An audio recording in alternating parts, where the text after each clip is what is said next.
Tonight on News Channel 12 live at 6, it's not quite as intense as the Hatfields and McCoys, but there is a feud going on between two Kentucky families. Find out who coming up.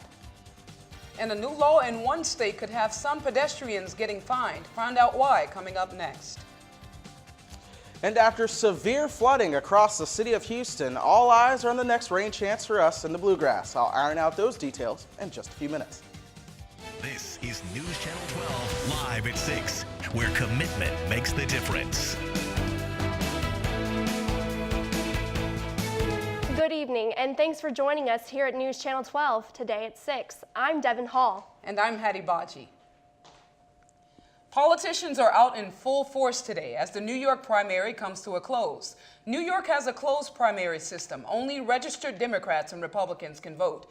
New York has 291 Democrat delegates and 95 Republican delegates up for grabs. A Republican presidential candidate has to get 1,237 delegates nationwide, while the Democratic candidate has to get 2,383. According to the Associated Press, as of now, Trump has 743 pledged delegates, while Cruz has 545. For the Democrats, Clinton has 1,761 delegates, and Sanders has 1,073. Polls are showing Clinton in the lead for Democrats and Trump in the lead for Republicans. I will stand up and fight for you through this campaign and into the White House. No New Yorker can vote for Ted Cruz. The battle continues for Kentucky leaders today. Governor Matt Bevin announced a preliminary investigation uncovered questionable activity within the administration of Kentucky's previous governor, Steve Beshear.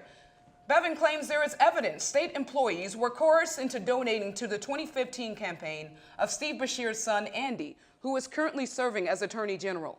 Just last week, Andy Beshear announced a lawsuit against Governor Bevin, saying his executive order to immediately cut college and university budgets is illegal.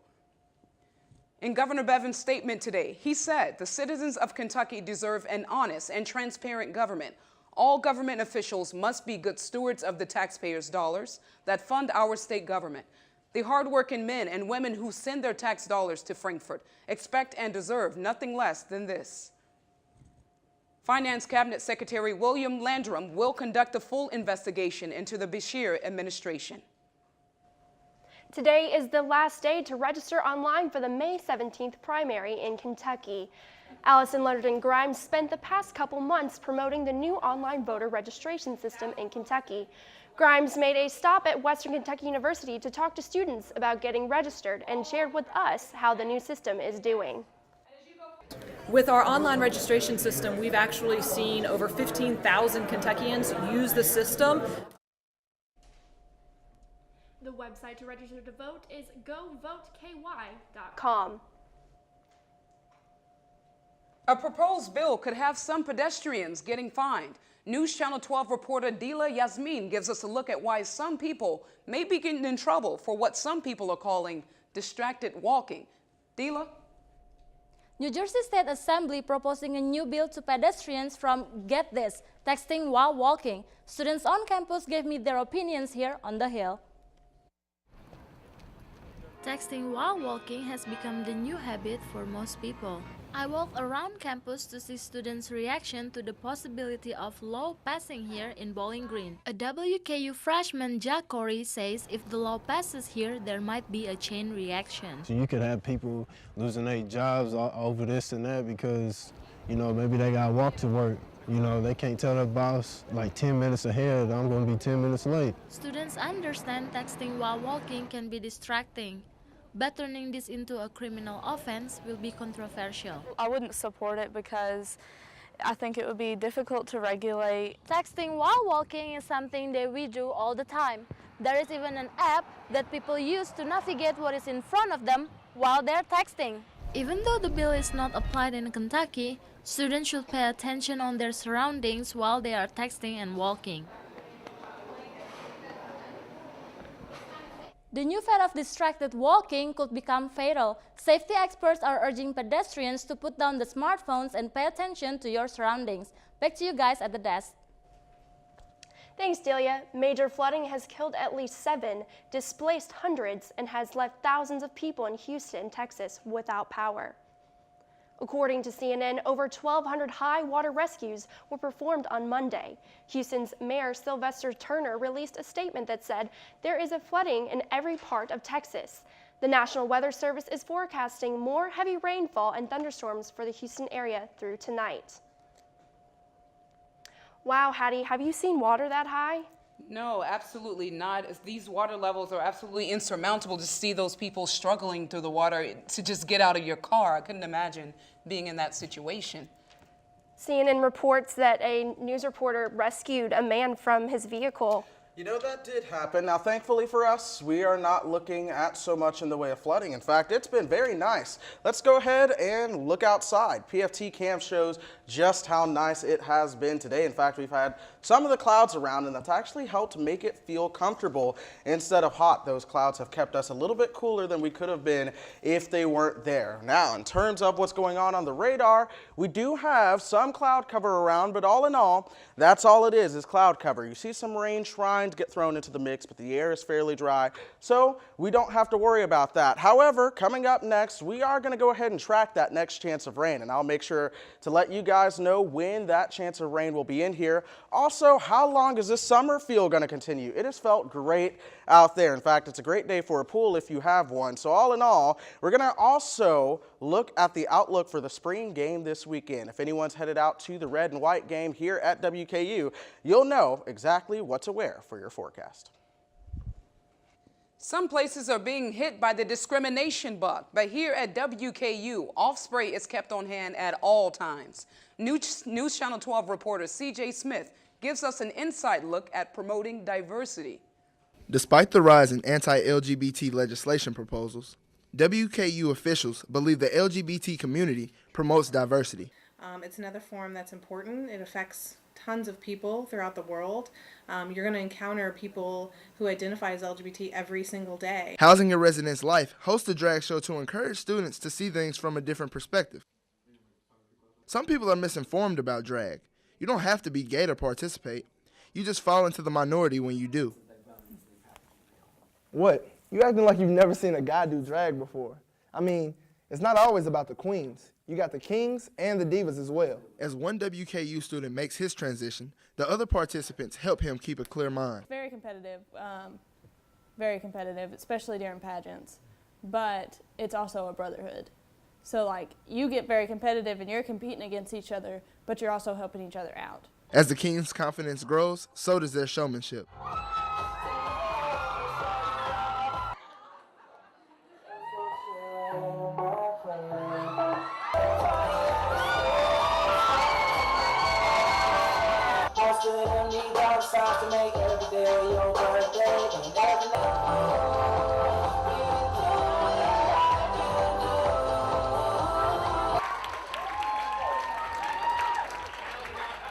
For News Channel 12, I'm CJ Smith.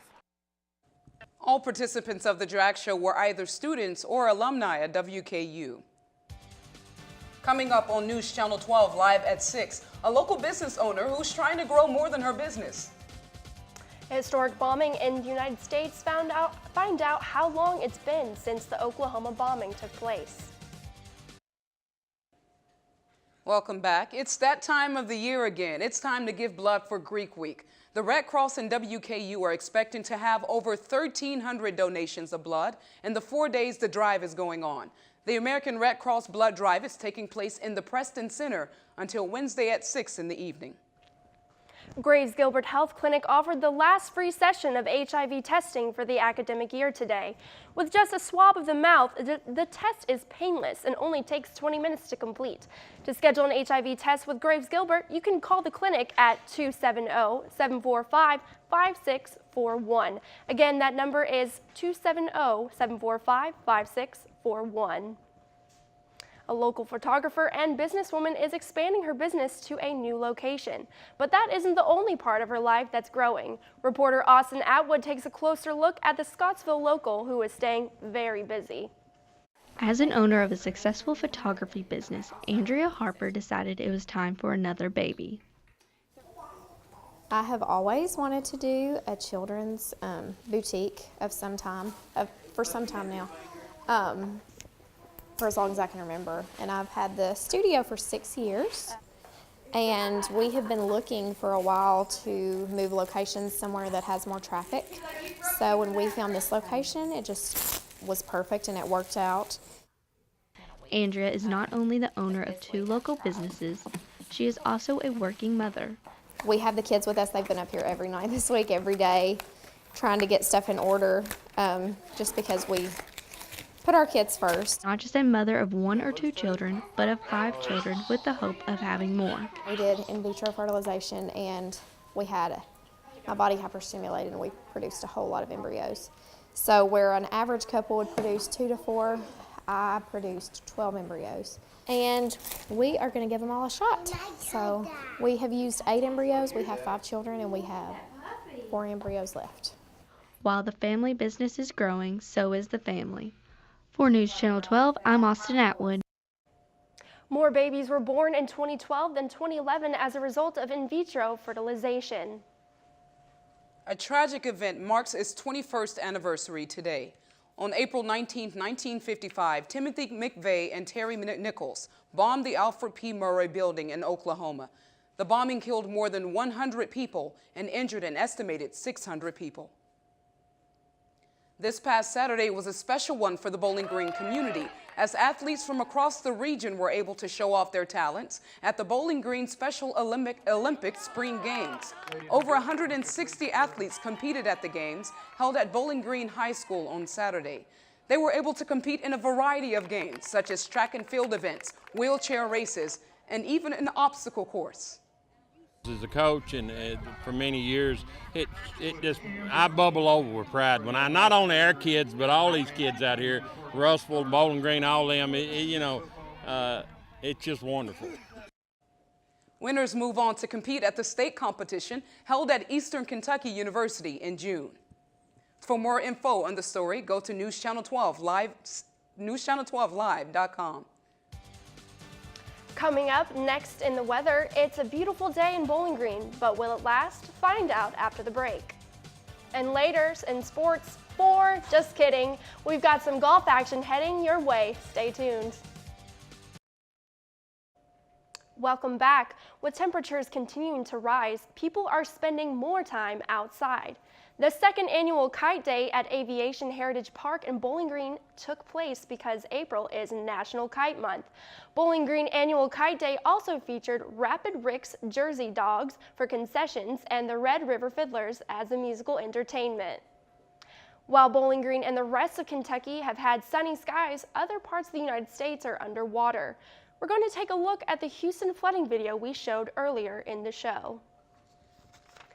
That is absolutely devastating. I can't imagine being a part of this. And it's so crazy just to watch it again. I know we watched it earlier, but I can't wrap my head around how much water that is, having to struggle out of your car to get through all this water that's happening, and seeing all those people on the boat really trying to come to safety, the guy struggling out of his car. I can't imagine what kind of situation that could possibly be. Yeah, and Chris, you said your family's from Houston. They are.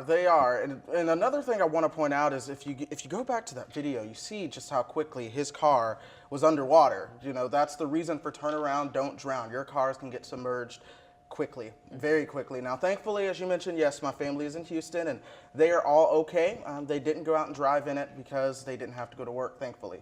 So, all in all, I'm very thankful with what has happened in Houston. Well, that my family's okay, not exactly what's happened. And for us, things are so on the much drier side as of now. In fact, temperatures have been very warm. Let's talk about what's going on in Houston for just a second. Here is the map showing the flood warnings that they still have in effect across southeastern Texas, and they are still dealing with more in the way of flooding as showers have developed later on this evening with the daytime heating. You got more in the way of some cloud cover and some rain. Now for us, we've been more so on the dry side as of lately. We do have clouds high up in our skies, and those are associated with some rain that's going to be moving towards Kentucky, but you notice a lot of it starting to die out. Look just south of Paducah, moving towards Clarksville and Nashville. Those are drying out or dying out due to the dry weather that we do have. In fact, It's dry and it's warm. 82 degrees in Lexington, 81 in Cincinnati, as well as 80 degrees for your high in Bowling Green. That's 9 degrees above average. We should be right around 71, so it is very, very warm out there. But as we go through the week, temperatures are going to come closer to average to where they should be. In fact, right now, we're still above average. 78 in Lexington, 81 in London, as well as 77 here in Bowling Green. We've still got the sunshine out there. Notice, I said it was very dry, that dew point at 45 degrees. So anything that tries to come in and dump some rain on us, at least immediately, it's going to dry up before it can reach the ground. Now, as we go through the next 24 hours, things are going to moisten up a little bit, and we're going to get some rain, especially towards tomorrow in the afternoon hours especially. You might get a shower around 7 a.m. or around lunch, but it's really around that evening rush hour and towards those dinner hours that we get more in the way of rainfall. Here's how that's going to play out. Here's your large upper level low that's been spinning just east of the Rocky Mountains. That's ever so gradually going to work its way towards the Ohio Valley. In fact, we've had high pressure just blocking a lot of that rain to our west. And this ridge of high pressure is also why we've been so warm. The good news is that ridge is going to break down, so that's going to allow some of this rain to finally move on to the east. So once we get towards later on in the week, once you're towards Wednesday night and into Thursday, this is where we start to get the rain chances coming in. So southern Great Lakes, Ohio Valley, or the northern Mississippi Valley, just about everyone's going to be able to get in on those rain chances later on this week. Tonight, we should be dry, mostly cloudy. Again, any rain trying to move into the area should evaporate before it hits the ground. We're going to have lows in the upper 50s with those winds out of the south. Tomorrow, especially in the afternoon, is where we start to get more of those rain showers moving in. All in all, mostly cloudy. Remember, dinner time is where we should get more in the way of some showers. Now, let's go on through the rest of the week here. Thursday is definitely the day to take that umbrella with you, whether you're headed to work or to school. Take that umbrella up the hill. But for that spring game here at WKU on Saturday, things are looking nice. Up next, Karen Iser joins us with football. That's right, she's got an update on what's been going down on the turf. And also look out, Hilltopper fans. There's going to be a Big Ten school making its way into the schedule. Find out which teams and who the matchup is against. Welcome back. Let's first start things on the turf, but more specifically, Fikes Field. The football team is gearing up for a weekend for their annual spring game on Saturday. This is the final week of spring practices for Coach Braum and the squad. They've been out on the gridiron getting ready since mid-March. This weekend, they will be able to showcase what they've been working on, and there is a possibility we will find out who will lead this team from the QB position. The action will all kick off on Saturday at 1 o'clock. Now, some big news was announced today for the WKU men's basketball and football programs. The men's basketball team will play a home-and-home series in 2017 and 18 against the Wisconsin Badgers. This is part of a 3-game multi-sport series and will also send the football team up to Madison in 2018. The Hilltoppers are 0-1, in both against the Wisconsin Badgers. Athletic Director Todd Stewart said, quote, "This is an exciting series for the football and men's basketball programs," end quote. While the WKU women's golf team currently holds 4th place in their Conference USA Championship down in Veranda Club, head coach Adam Gary, along with senior golfer Eleanor Hogg, had an optimistic words to say regarding the course, the team effort before heading down to Fort Myers last Friday. I'm excited to go back to a golf course that we've played before, so we'll have something that we're familiar with. And I think, honestly, just to have the girls know the course, have the experience, have better pairings. It's been fun for the season to go through it and to have the experiences that we've had, because we played quite a bit. I mean, we've played 11 tournaments this year, so I think all of that will really help us once we get down to Fort Myers.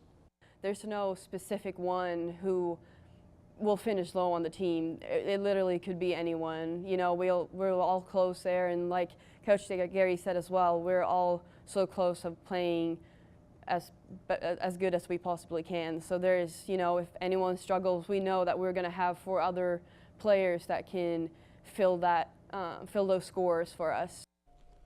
WKU will play with FIU and UTSA for the final round on Wednesday. Tee-off is set at 7 a.m. And moving to the Diamond, the baseball team is in full swing right now at Nick Dennis Field against Belmont. The game is still scoreless entering into the second inning of play. Now, if you want to know the final of that game, don't forget to tune in to the Extra Point on Thursday at 6. Up next, we have Chris Reese for our last look at weather. Great. It'll get cut short. So do I. Welcome back to News Channel 12. Dollar General is paying close to $1 million to an injured truck driver. A Lauderdale County, Kentucky jury has returned one of the largest personal injury verdicts in the county's history, finding Dollar General at fault for injuries sustained by a Kentucky driver 5 years ago.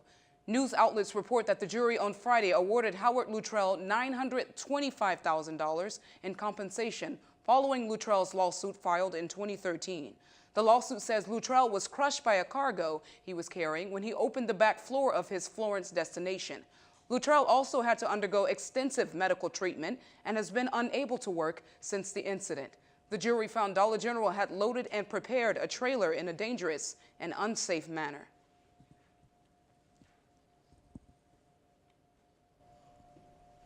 An entrepreneur is making a new hotel that is out of this world.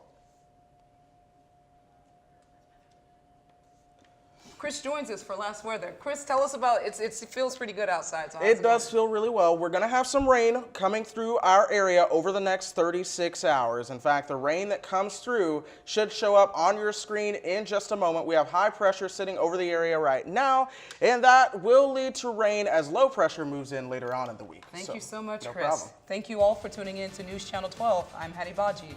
And I'm Devin Hall. Have a great night.